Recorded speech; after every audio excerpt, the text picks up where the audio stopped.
నటి వనితా విజయ్ కుమార్ ఈ పేరుకి ప్రత్యేక పరిచయమే అవసరం లేదు. ప్రేమ వివాదాలకు కేర్ ఆఫ్ అడ్రస్ గా నిలుస్తున్న వనితా విజయ్ కుమార్ ప్రేమగోల మళ్ళీ ఇప్పుడు హాట్ టాపిక్ గా మారింది.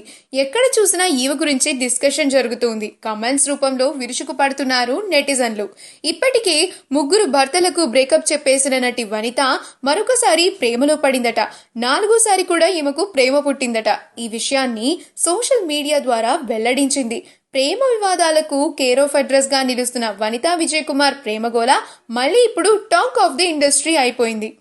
సీనియర్ నటుడు విజయ్ కుమార్, నటి మంజుల దంపతుల పెద్ద కుమార్తె వనితా విజయ్ కుమార్ ప్రధానంగా తమిళంలో నటిగా రాణిస్తూ ఉన్నారు. ఈ బ్యూటీ తెలుగులోకి చంద్రలేఖ చిత్రం ద్వారా కథానాయికగా పరిచయం అయ్యారు. పలు తెలుగు సినిమాలు చేసినా కూడా వనితాకి పెద్దగా గుర్తింపు రాలేదు. కానీ ప్రేమ, పెళ్లి వ్యవహారాల ద్వారా మాత్రం బాగా పాపులర్ అయింది.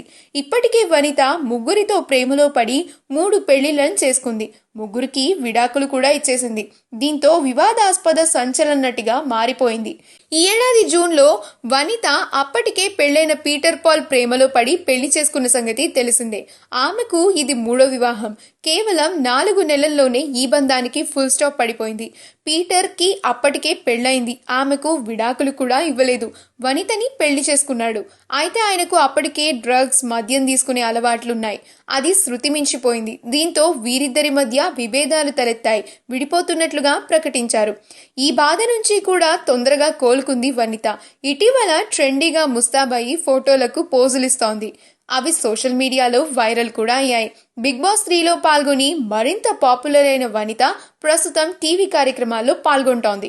అయితే ఇప్పుడు ఉన్నట్టుండి తాను మళ్లీ ప్రేమలో పడ్డానని గురువారం తన ట్విట్టర్లో పేర్కొంది.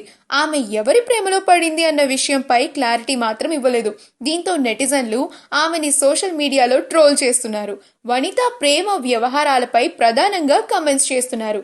మరి 4వసారి ప్రేమలో పడడంపై వనిత ఎప్పుడు ఎలాంటి క్లారిటీ ఇస్తుందో వేచి చూడాలి. ఈ వీడియో కనుక మీకు నచ్చినట్లయితే మీ అభిప్రాయాన్ని కామెంట్స్ ద్వారా మాకు తెలియజేయండి. మా ఛానల్ని సబ్స్క్రైబ్ చేయడం మర్చిపోకండి.